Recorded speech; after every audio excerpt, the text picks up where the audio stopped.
Di video sebelumnya gue sudah bahas soal gula yang boleh kita konsumsi dalam sehari untuk yang sedang diet. Dan saatnya sekarang gue bahas soal pemanis atau sweetener pengganti gula yang notabene sehat dan juga bagus untuk diet. Ternyata punya isu seputar masalah kesehatan juga. Dan semua akan kita bahas di video kali ini. Let's check it out.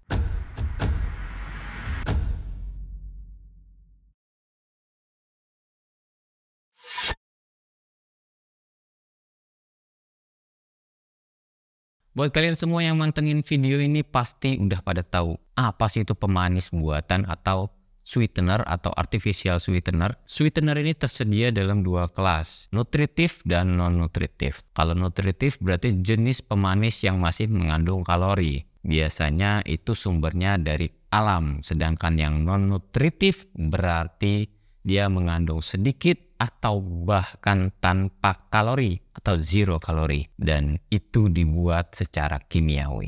Untuk nama-namanya sendiri sebenarnya banyak sweetener ini, baik itu yang nutritif maupun yang nutritif tadi. Kalau yang nutritif atau yang alami ada 9 yang gua kutip dari BPOM. Kalau kita lihat dari ke-9 pemanis ini, yang paling tenar di kalangannya adalah steviol. Biasa kita temui itu namanya adalah stevia. Banyak produk yang sudah berpindah ke stevia sebagai bahan pemanis karena dia punya tingkat kemanisan yang tinggi, beratus-ratus kali lipat ya. Zero kalori dan termasuk golongan nutritif sweetener. Jadi bisa ditaruh di embel-embel di kemasannya itu pemanis alami. Tapi harganya pemanis ini ya lumayan kencang juga. Dan untuk jenis yang punya tingkatan kemanisan paling tinggi di kategori natural sweetener ini adalah taumatin. Dan jarang sih ya gue nemu produk yang pakai taumatin. Mungkin karena bahan bakunya yang masih sulit dicari atau mahal dibeli, atau karena penggunaannya hanya ditentukan untuk makanan dan minuman tertentu saja. Gue masih kurang tahu pasti. Dan tingkat kemanisan yang paling rendah adalah xylitol. Maksudnya di sini sebenarnya 1:1 ya. Jadi kalau kita biasanya pakai sendok gula pasir ya berarti berarti xylitolnya juga 1 sendokan juga dong ya. Tapi soal kalori walaupun sama-sama 1 sendok tadi nih masih rendah xylitol ya, 40% lebih rendah xylitol daripada gula pasir. Kalau natural sweetener ini nggak mengarah ke kategori ADI ya, masih belum mengarah ke situ karena ini tergolong natural, tapi ya nggak bisa juga kita kebanyakan juga ya, jadi harus ada batasan juga. Soalnya kalau kemanisan ya nggak enak juga kalau di lidah. Jadi lebih ke arah CPPB kalau gue baca di BPOM itu cara produksi pangan yang baik. Nah, atau istilahnya itu sesuai dengan GMP, Good Manufacturing Practice. Jadi disesuaikan secukupnya untuk mendapatkan cita rasa yang manis yang diinginkan dalam suatu produk. Biasanya kan produk yang pakai natural sweetener itu adalah produk-produk diet ya, karena rendah kalori ya. Ataupun bisa juga produk makanan atau minuman lainnya yang menambahkan di situ sweetener. Biar apa? Biar gula yang diberikan di produk itu lebih rendah. Nah, kalau kita berbicara soal natural sweetener, itu sebenarnya banyak ya, nggak sekedar 9 yang kayak gue bilang tadi. Tapi gue mengacunya dari BPOM aja deh ya,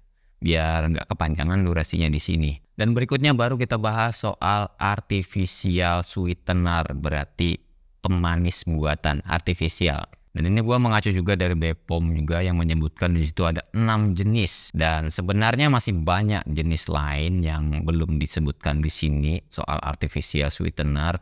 Cuman ya gue lebih prefer ke 6 jenis ini kali ya. Karena ini yang biasanya sering masuk ke makanan atau minuman yang ada di Indo sebagai artificial sweetener. Untuk tingkat kemanisannya yang paling tinggi di situ ada neotam dan yang paling rendahnya ada siklamat. Karena dibuat dengan secara kimiawi maka ada yang namanya acceptable daily intake. Dan ini juga mengacu dari BPOM yang juga sudah mengatur regulasinya. Tapi bang, nggak semua produk menyatakan berapa gram atau berapa miligram ya sweetenernya di kemasan. Terus indikator kalau kelebihannya itu kayak gimana? Misalkan nih ya, yang paling umum nih kan susu whey. Biasanya ada sukralosanya di situ ya. Sukralosa itu nggak ada bitter taste-nya ya. Berarti ini benar-benar menstimulus rasa manis di lidah kita. Untuk mendapatkan rasa seperti 2 sendok makan gula, kita cuma butuh sukralosa tadi 5-7 miligram sukralosa.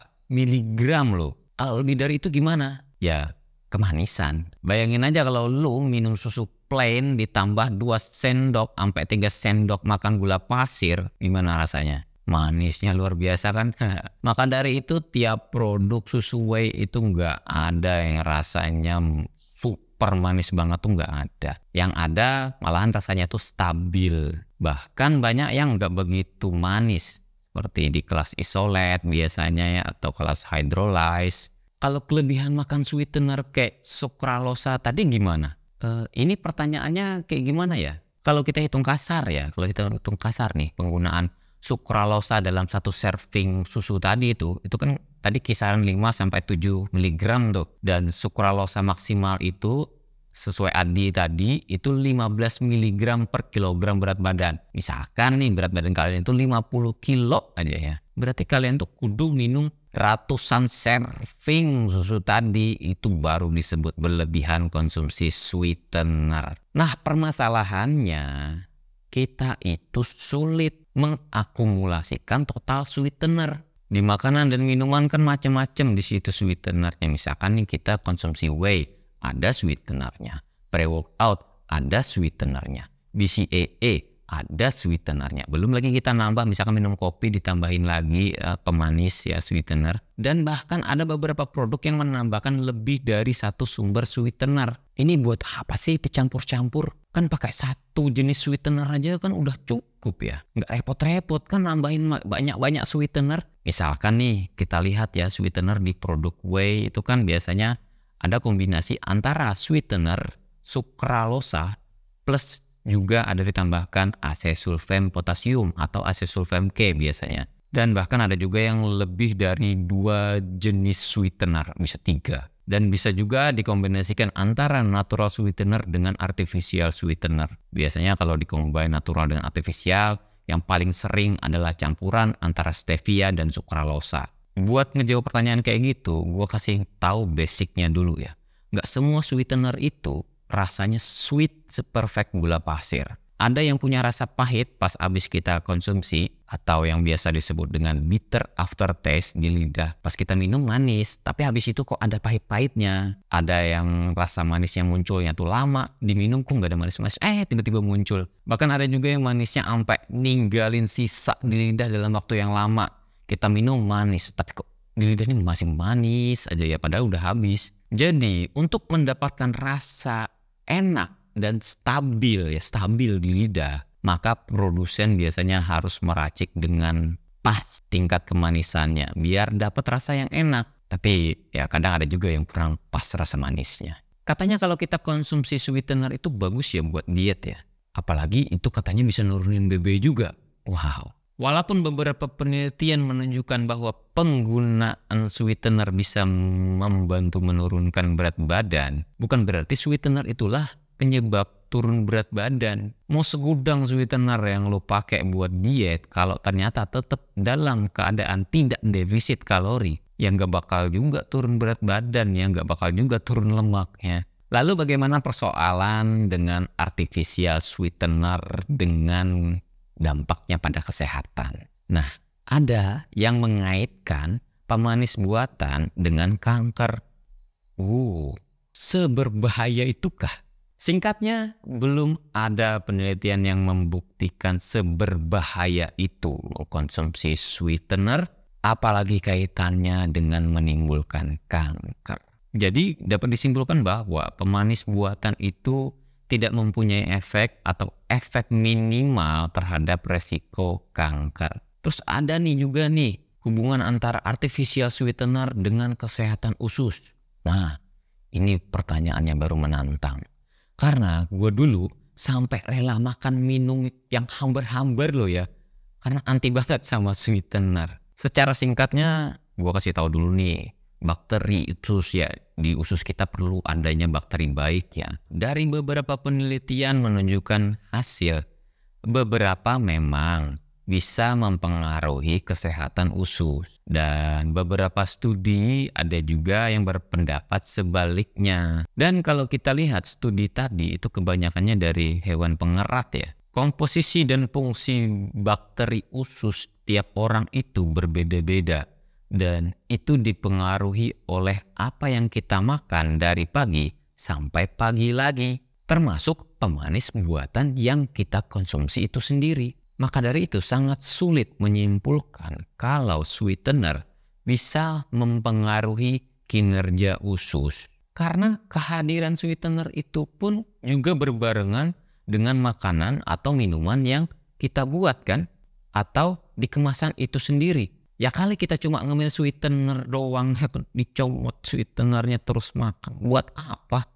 Dan faktor dari permasalahan usus itu juga banyak. Baik itu dari makanan atau minuman, hingga gaya hidup yang buruk. Nah dari situlah alasan masih perlu penelitian yang lebih lanjut, yang lebih spesifik soal itu. Dan yang penting penelitiannya pada manusia ya. Kesimpulannya, semua makanan atau minuman pasti punya resiko dengan kesehatan di tubuh kita kalau berlebihan. Demikian juga dengan pemanis buatan yang sebenarnya memang punya resiko juga. Tapi semua makanan atau minuman yang mengandung pemanis buatan sejatinya sudah diuji sedemikian rupa hingga kita bisa aman mengkonsumsinya. Di luar sana sudah banyak lembaga yang mengatur soal itu, soal regulasi sweetener ini.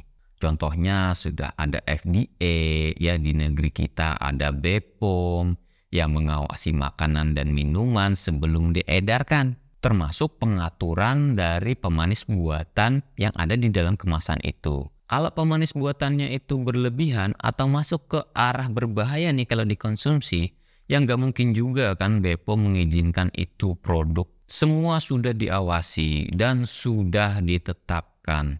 Bahkan di kemasan makanan atau minuman yang mengandung pemanis buatan, biasanya sudah mencantumkan warning. Tidak boleh melebihi dari bla bla bla bla. Tidak boleh untuk anak, ibu hamil, menyusui. Tidak boleh buat yang punya penyakit penyerta atau penyakit medis. Karena ada beberapa pemanis buatan yang malah bisa memperparah kesehatan orang yang punya penyakit medis tertentu. Dan itu sudah dijabarkan di label kemasannya. Makanya jangan malas baca label kemasan. Penting juga untuk diingat bahwa setiap pemanis buatan adalah molekul yang unik yang mempunyai efek tersendiri terhadap tubuh kita. Tiap orang punya reaksi yang berbeda-beda. Jangan sampai karena satu pemanis buatan terbukti relatif aman atau tidak, bukan berarti kalian mengeneralisasikan temuan itu pada pemanis yang lainnya.